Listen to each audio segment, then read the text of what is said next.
வணக்கம்.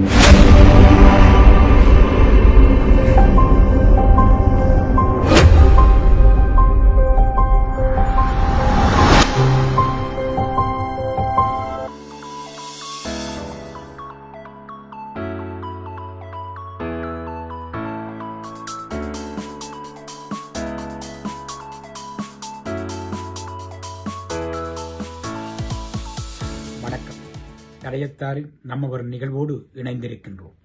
அந்த வகையிலே இன்று நாங்கள் பார்க்க இருப்பது டிசம்பர் மாதம் 7ஆம் தேதி 2025 கனடிய தமிழர் பேரவையும் ஐக்கிய இலங்கை முஸ்லிம் பேரவையும் இணைந்து நடத்திய டொரண்டோ தமிழ் புத்தக அரங்க நிகழ்வின் இறுதி நிகழ்வுகளை பற்றித்தான் பார்க்க இருக்கின்றோம்.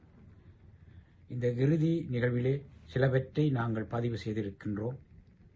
அதை தொகுத்து தடயத்தார் நேர்களோடு பகிர்ந்து கொள்வதில் நாங்கள் பெரும் மகிழ்ச்சி அடையும். இந்த நேரத்திலே இந்த நிகழ்வுகளை தடயத்தார் முகநூல் வழியாகவும் தடயத்தார் யூடியூப் வழியாகவும் பார்க்க முடியும் என்பதையும் கூறிக்கொண்டு நீங்களும் தடயத்தாரோடு இணைந்திருங்கள். நாங்கள் போடுகின்ற ஒவ்வொரு வீடியோவையும் உடனுக்குடன் பார்க்க முடியும். இந்த நேரத்திலே இந்த நிகழ்வை ஒழுங்குபடுத்தி நடத்திய கனடிய தமிழர் பேரவையினருக்கும்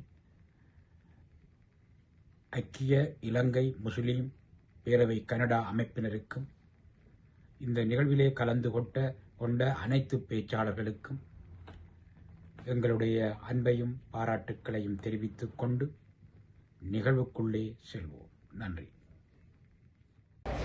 டொரண்டோ தமிழ் புத்தக அரங்கின் இறுதி நாள் நிகழ்வு, இறுதி மணித்துளி நேர நிகழ்வுகள் இப்போது இடம்பெற காத்திருக்கின்றன. படிமுறை தமிழின் பல சிறார்கள் இந்த அரங்கத்திலே அவர்களுடைய கலை நிகழ்வுகளை நடத்தவும் காத்திருக்கின்றார்கள். எல்லா சிறார்களையும் வரவேற்றுக் கொண்டு டொரண்டோ தமிழ் புத்தக அரங்கம் இந்த அளவிற்கு சிறப்பாக செம்மையாக இடம்பெற்று முடிந்திருக்கின்றது என்றால் அது பலரது பங்களிப்புகளோடு நிகழ்ந்து கொண்டிருக்கின்றது என்று நாங்கள் சொல்ல கடமைப்பட்டிருக்கின்றோம். அந்த வகையிலே எங்களுடைய நிகழ்வின் அனுசரணையாளர்களை இந்த இடத்தில் நினைவுபடுத்துவது பொருத்தமாக இருக்கும் என்று நினைக்கின்றேன்.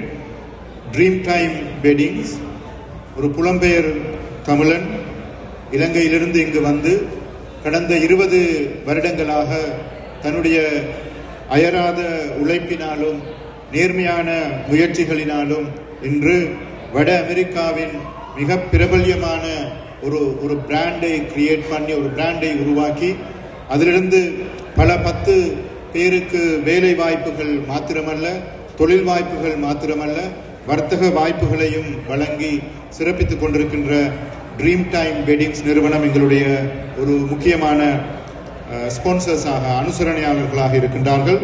அதே போன்று த 100 இன்சூரன்ஸ் நிறுவனமும் அதனுடைய முதல்வர் ஸ்ரீதரன் துரைராஜா அவர்களும் ஒரு முக்கியமான ஸ்பான்சர்ஸாக இருக்கின்றார்கள். அடுத்ததாக முல்லை ப்ரொடக்ட்ஸ் ஒரு முக்கியமான பங்களிப்பை எங்களோடு சேர்ந்து நிகழ்த்தி கொண்டிருக்கின்றார்கள். ஐபாட்டி கற்கை நிறுவனம் ஒரு முக்கியமான பங்களிப்பை வழங்குகின்றார்கள். கொலம்பு ஸ்டீம்போட் கிச்சன் அவர்களும் ஒரு முக்கியமான பங்களிப்பை எங்களோடு நல்கி கொண்டிருக்கின்றார்கள். அடுத்ததாக ஐபாட்டி நிறுவனம் தொடர்பாக ஒரு சிறிய அறிமுகத்தை வழங்குமாறு ஐபாட்டி நிறுவனத்தினுடைய முதல்வர் நிறுவனர் விஜய் பாஸ்கரன் அவர்களை அன்போடு மேடைக்கு அழைக்கின்றோம். இருக்கிற சூழ்நிலையில பிள்ளைகளுக்கு தமிழ் எப்படி சொல்லிக் கொடுக்கறதுன்றது நாளுக்கு நாள் சவால் ஆகிட்டே வருது. இது நம்ம எல்லாருமே ஒத்துக்குவோம். நம்மெல்லாம் சின்ன வயதில் இருந்தபோது அந்த ரோலை நம்முடைய பாட்டி செஞ்சுட்டு இருந்தாங்க. பாட்டி பெரும்பாலும் நமக்கு தமிழ் சொல்லி கொடுத்துட்டு இருப்பாங்க. ஆனால் இன்னைக்கு வெளிநாடு வந்திருக்கிற பெற்றோர்களுக்கு அந்த ஒரு ரோல் கஷ்டமாயிட்டே வருது, தமிழ் எப்படி பிள்ளைகளுக்கு சொல்லிக் கொடுப்பது என்பது. அது மட்டும் இல்லாத இன்னைக்கு இருக்கிற சூழ்நிலையில் பிள்ளைகள் நிறைய அட்டென்ஷன் ஸ்பேன் கம்மியாயிட்டே வருவதனால தமிழ் ட்ரெடிஷ்னல் மெத்தட்ஸில் நம்ம புத்தகங்களை வைத்து சொல்லிக் கொடுப்பது கஷ்டமாயிட்டே வருது. ஸோ அதனால் கடந்த 10 வருடங்களாக நாங்கள் ஐபாட்டி என்ற ஒரு கம்பெனியை வைத்து கேம்ஸ் மூலமாக, ஃபன் மூலமாக, கேட்ஜெட்ஸ் மூலமாக, புக்ஸ் மூலமாக பிள்ளைகளுக்கு தமிழ் சொல்லிக் கொடுக்குற ஒரு முயற்சியில் இருக்கிறோம். கடந்த 10 வருஷமாக யூஎஸில், சிங்கப்பூர், மலேசியா, ஜெர்மனியில் எஸ்டாப்ளிஷ் பண்ணியிருக்கோம். இப்போ ரீசெண்டாக கடந்த வாரம் கனடாவில் எங்களுடைய கம்பெனி லான்ச் பண்ணியிருக்கோம். இந்த கம்பெனியில் இப்போ இருக்கிற எங்களுடைய ப்ராடக்ட்ஸ் வந்து இங்கிலீஷில் எப்படி ஸ்க்ராபிள்னு ஒரு கேம் இருக்கோ அதே மாதிரி தமிழில் ஸ்க்ராபிள்னு ஒரு கேம் நாங்கள் கொண்டு வந்திருக்கிறோம். ஒரு ஸ்மார்ட் பென் ஒன்று கொண்டு வந்திருக்கோம். அந்த பென் வந்து தமிழ் வார்த்தைகளையும் எழுத்துக்களையும் சொல்லக்கூடிய ஒரு பென். அந்த பெனில் வந்து நீங்கள் அந்த வார்த்தையை காட்டினீங்கன்னா அந்த வார்த்தை என்னன்றதை அது சொல்லி காட்டும். அப்போ பிள்ளைகள் வந்து அந்த இமேஜையும் எழுத்தையும் வார்த்தைகளையும் சேர்த்து படித்து அவங்களுடைய மைண்டில் ஈஸியாக ரெஜிஸ்டர் பண்ணுறதுக்கு அது யூஸ்ஃபுல்லாக இருக்கும். மேக்னெட் கேம்ஸ் இருக்குது. அது மட்டும் இல்லாத எழுத்துக்களை வரைவதற்கு, எழுதுவதற்கு ஒரு பேட் ஒன்று வச்சுருக்கிறோம். இந்த மாதிரி நிறைய கேம்ஸ் இருக்குது. எங்களுடைய வெப்சைட் பேர் வந்து iparty.ca, ipaatti.ca. அந்த வெப்சைட்டில் எங்களுடைய எல்லா பொருட்களும் இருக்குது. அது மட்டும் இல்லாத பிள்ளைகள் வந்து இளம் வயதிலே எழுத்தாளர்கள் ஆவதற்கு அவங்க ஊக்குவிப்பதற்காக நாங்கள் இந்த மாதிரி புக்ஸ் பப்ளிஷ் பண்ணுறோம். இது வரைக்கும் கிட்டத்தட்ட ஒரு 1000 புக்ஸ் நாங்கள் பப்ளிஷ் பண்ணியிருக்கோம். பிள்ளைகள் இளம் வயசில் அவங்க கதையாக சொல்கிறத நாங்கள் காப்பிரைட் பண்ணி அவங்களுடைய பெயரில் புக்ஸாக பப்ளிஷ் பண்ணி புக்காகவும் சரி பிரிண்டட் ஃபார்ம்லேயும் புக்ஸாக அவங்களுடைய பெற்றோர்களுக்கு கொடுக்குறோம். நீங்கள் வந்து இதை உங்களுக்கும் சரி உங்களுடைய உறவினர்கள், உங்களுடைய ஃப்ரெண்ட்ஸ்க்கு கிஃப்ட் பண்ணணும்னு நினச்சிங்கன்னா இந்த மாதிரி ஒரு ப்ரொவிஷனை நாங்கள் செஞ்சு வச்சுருக்கோம். எங்களுடைய பூத்து இங்கே இருக்குது. உங்களுக்கு இதை பற்றி அதிகமான டீட்டெயில்ஸ் வேணும்னா தயவுசெய்து ட்ராப் இன் பண்ணுங்கள். தேங்க்யூ. அறிமுகம் இப்போது இடம்பெற இருக்கின்றது. அந்த அறிமுகத்தை வழங்குவதற்காக எழுத்தாளர், அரசியல் விமர்சகர், பன்முக ஆளுமைகளை கொண்ட நண்பர் நடராஜா முரளிதரன் அவர்களை அன்போடு மேடைக்கு அழைக்கின்றேன்.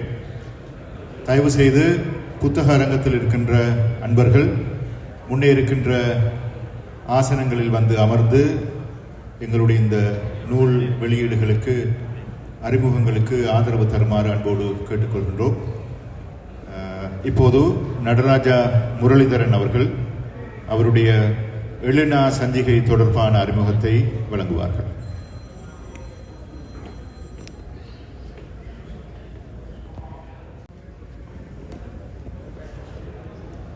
நூல் ஆர்வலர்கள் அனைவருக்கும் அன்பு கனிந்த வணக்கங்கள்.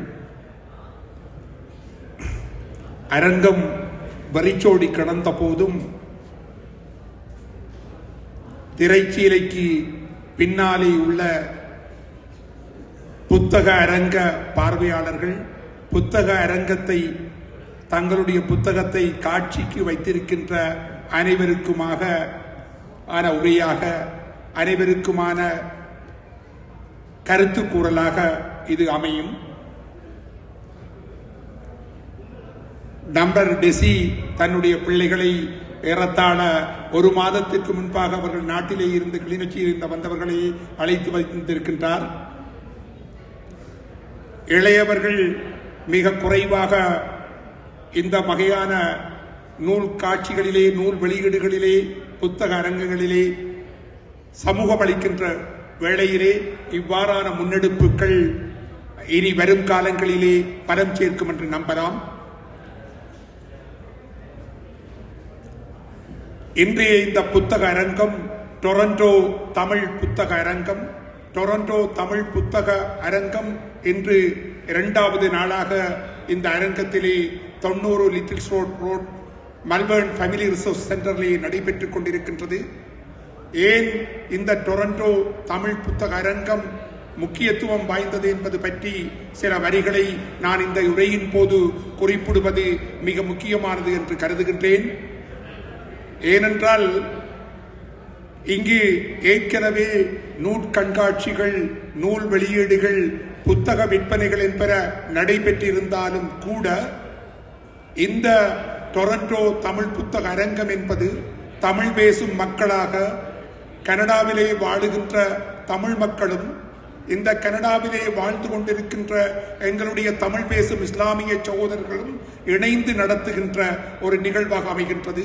இது ஒரு காலம் காலமாக எங்களுடைய இந்த தமிழ் முஸ்லிம் மக்களுக்கிடையிலே இருந்த வேறுபாடுகள், பிணக்குகள், மனக்கசப்புகள் ஆகியவற்றை மனம் திறந்து உரையாடி அடுத்த கட்டத்துக்கு எங்களுடைய சமூகத்தை நல்லிணக்கத்திற்கூடாக முன்னெடுத்து செல்வதற்கான ஒரு அத்திவார கல்லாக, ஒரு அடிப்படையாக இது அமைந்திருக்கின்றது. அந்த வகையிலே இந்த யுனைடெட் ஸ்ரீலங்கன் முஸ்லிம் கவுன்சில், மற்றது கனடிய தமிழர் பேரவை, அதற்கு அடிப்படையாக நண்பர்கள் ஃபவுசர், அஸ்மின் மற்றும் டன்டன் துரைராஜா போன்றோர் உழைத்திருக்கின்றார்கள். ஆகவே இந்த வகையிலே இன்று நேற்று ஒரு கணிசமான பெருந்திரளமான மக்கள் வருகை தந்திருந்தார்கள். இன்று ஞாயிற்றுக்கிழமை பனி பொழிந்து கொண்டிருக்கின்றது, பல்வேறு நிகழ்ச்சிகள் நடைபெற்றுக் கொண்டிருக்கின்றது.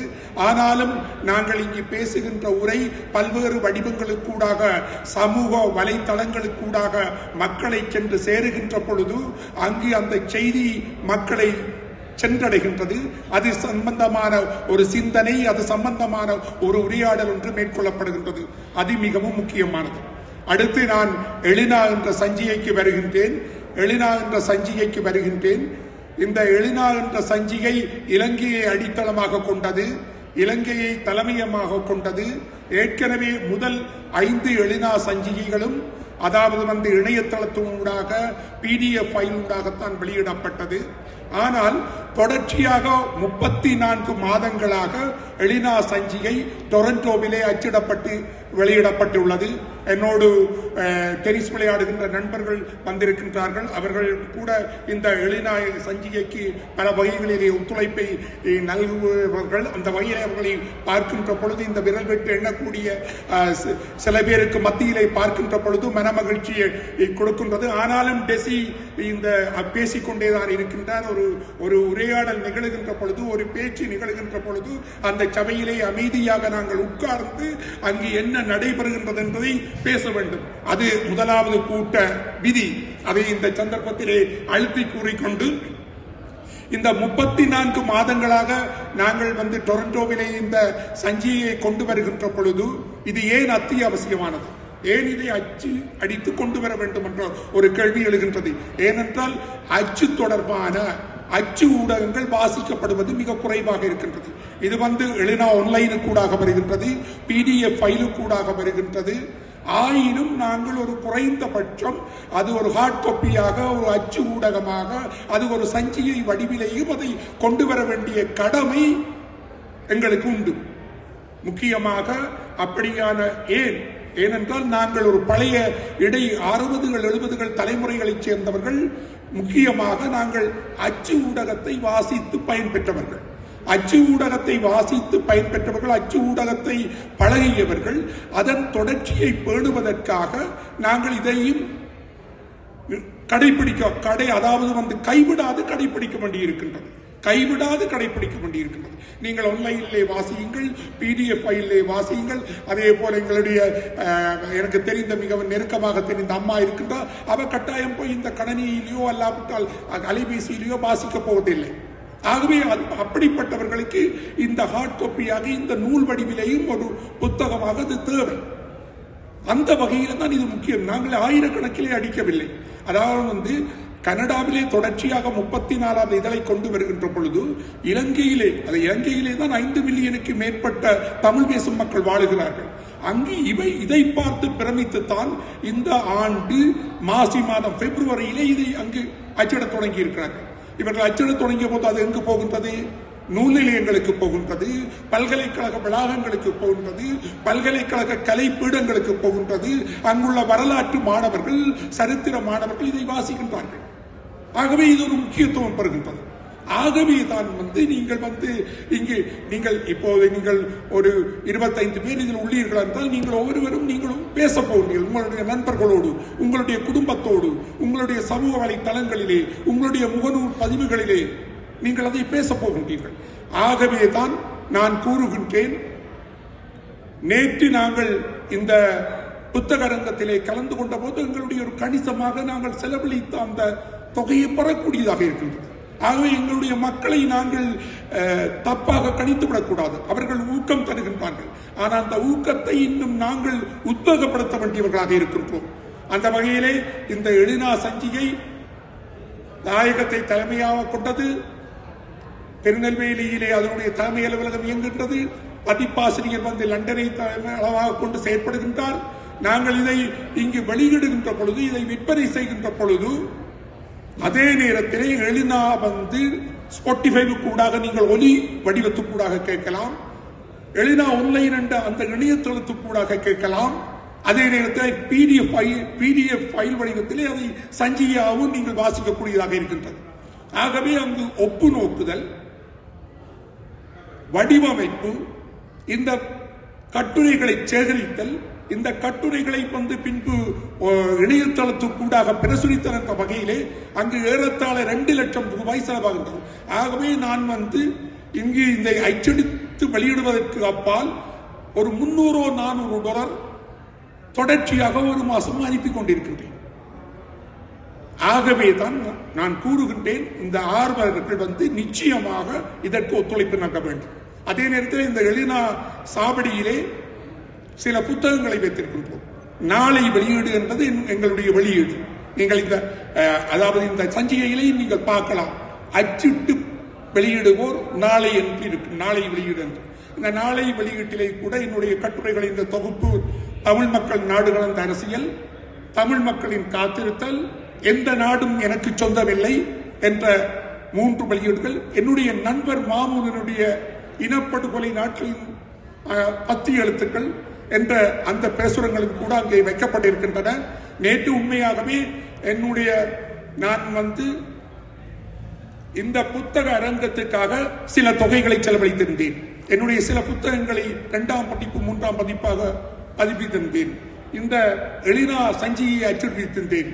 எளினா சஞ்சிகைக்கான அதை ஸ்டாண்டிங் மெலரை நான் நிமிர் பதாகை என்ற சொல்லாடலிலே அழைக்க விரும்புகின்றேன். இவ்வாறு நான் வந்து அதற்கு செலவழித்த அந்த தொகையை நேற்று பெற்றுக் கொள்ளக்கூடியதாக இருந்தது. அந்த வகையிலே தமிழ் வாசகர்கள், டொரண்டோ வாழ் தமிழர்கள் ஒத்துழைப்பு நல்கின்றார்கள். இந்த ஒத்துழைப்பை இன்னும் மென்மேலும் பெருக வேண்டும். கனடிய தமிழர் பேரவையும் இந்த யுனைடெட் முஸ்லீம் ஸ்ரீலங்கன் முஸ்லீம் கவுன்சிலும் தொடர்ச்சியாக இதை ஆண்டாண்டு தோறும் அவர்கள் சிறப்பாக நடத்த வேண்டும். அதற்கான முழு ஒத்துழைப்பை நாங்கள் நல்குவோம்.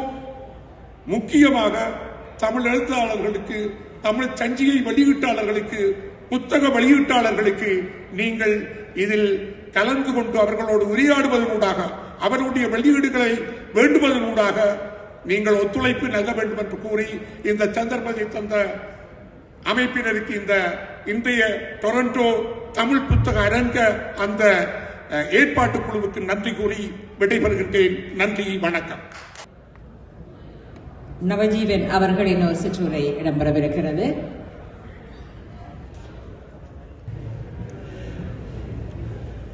வணக்கம்.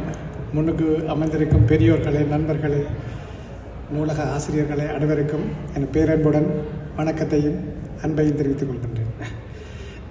நான் வந்து ஒரு பூத் ஒன்று போட்டிருக்கிறோம். எனது அப்பா அந்த 25 நூல்களை இங்கே ஒரு அறிமுகப்படுத்துறதுக்காண்டி போட்டிருக்கேன். அவரது 50 வருட காலத்தில், அவருக்கு இப்போ 77 வயது, 50 வருட காலத்தில் அவர் வெளியிட்ட நூல்கள் இந்த பிரதியை காட்சிப்படுத்துறதுக்காகவும், அடுத்ததாக எங்கட புத்தகங்கள் வந்து யாழ்ப்பாணத்தில் ஒரு அமைப்பு ஒன்று வச்சிருக்கிறோம்.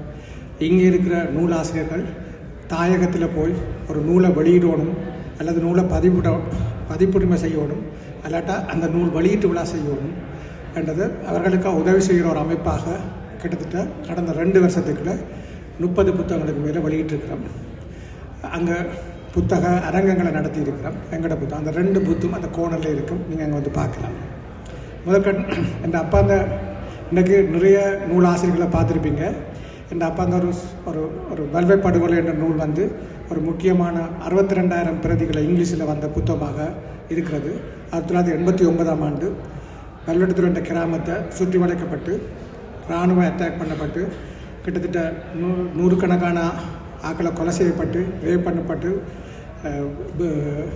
ஆலயங்கள், குடியுரிமைகள் எல்லாம் விதிக்கப்பட்டதை ஒரு ஆசிரியராக இருந்து, ஒரு பாடசாலை அதிபராக இருந்து, அவருக்கு முன்னாலே கண்ணுக்கு முன்னால் 6 மாணவர்களை கொலை செய்யப்பட்டு அவர் இந்தியாவுக்கு சென்று அங்கே 62,000 புத்தகத்தை நியூ டெல்லியில் வச்சு பதிவு செய்திருக்கிறார். ஒரு இந்தியா அந்த பாதுகாப்பு அமைச்சர் ஜோர்ஜ் பெர்னாண்டஸ் அதுக்கு கையெழுத்து முன்னுரை வழங்கியிருக்கிறார்.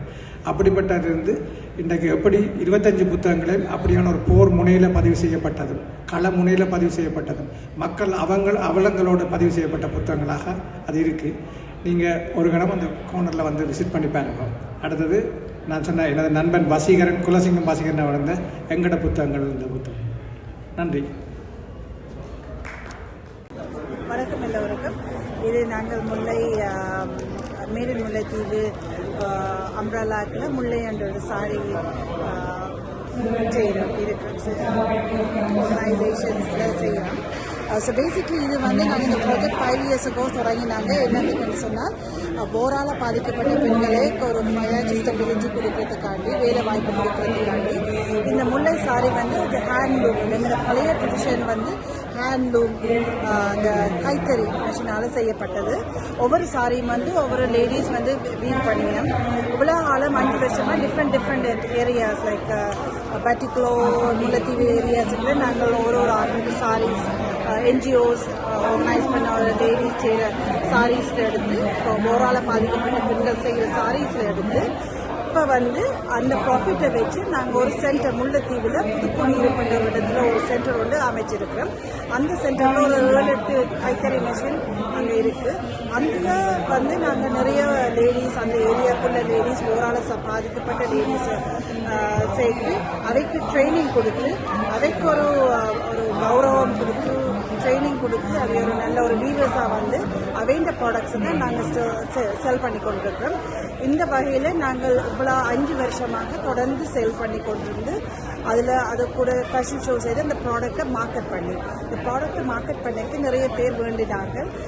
இப்போ வந்து நாங்கள் இதை ஒரு சென்டரை ஓப்பன் பண்ணி இப்போ வந்து லைக் இன்னும் கூட லேடிஸுக்கு ஜாப் ஆஃபர் பண்ணி அதோட வந்து ட்ரைனிங் கொடுத்து இன்னும் மேலே நல்லாவா செய்ய காத்துக்கொண்டு இருக்கின்றோம். அதோட உங்களோட சப்போர்ட் எல்லாட்டையும் தேவைப்படுது. ப்ளீஸ் தயவு செஞ்சு நீங்கள் முல்லை என்ற ஒரு பிராண்ட், முல்லை என்ற ஒரு பிராண்ட் சாரீஸ் எங்கேயும் கண்டினீங்களான்னு சொன்னால் வந்து ப்ளீஸ் வேண்டுங்கள். வேறு இடத்துல நாங்கள் ஸ்டால்ஸ் வச்சுருக்கிறோம். அண்ட் இப்போ இன்றைக்கு வந்து இந்த Tamil book fair, Toronto Tamil book ஃபேரில் 9 மணி மட்டும் எங்களோட பூத் ஓப்பன் பண்ணியிருக்கோம். அந்த டைம் வந்திருந்தீங்கன்னா நல்லா வந்து அதில் நிறைய டிஃப்ரென்ஸ் நியூ கலெக்ஷன்ஸ் வந்துருக்குது. வேறு ஃபுல் டீம் நான் லீட் பண்ணுற டீமு, பட் நிறைய டீம் இருக்கிறார்கள். எஸ்பெஷலி எங்களோட டிசைனர் ஒரு எங்களோட கலர் கோஆர்டினேஷன் அவைக்கு சொல்லிக் கொடுக்குறது, ப்ளஸ் எங்களோட மாடல்ஸ் யூஸ்வலி ஃபேஷன் ஷோ செய்யல அவள் தான் எல்லாம் கோஆர்டினேட் பண்ணுறது. வி ஹாவ் நளினி அக்கா who is also part of our marketing team. And எங்களுக்கு நிறைய இந்த இவெண்ட்ஸ் செய்யல வந்து ஹெல்ப் பண்ணி எல்லாரும் வாலண்டியர்ஸ். மெயின் கோல் இஸ் எங்களோட தமிழ் மக்கள், தமிழ் பெண்களை ஒரு அடுத்த லெவலுக்கு இந்த ஃபைனான்ஷியல் ஸ்டெபிலிட்டி கொண்டு வரது, எஸ்பெஷலி போரால் பாதிக்கப்பட்ட பெண்களை ஒரு அடுத்த லெவலுக்கு கொண்டு வரது எங்களோட முதல் நோக்கம். நன்றி, வணக்கம். நன்றி. தடைத்தாருக்காக இவ்வளோ நேரம் தந்ததுக்கு நாங்களும் உங்களோடு இணைந்திருப்போம். நன்றி.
கனடிய தமிழர் பேரவை,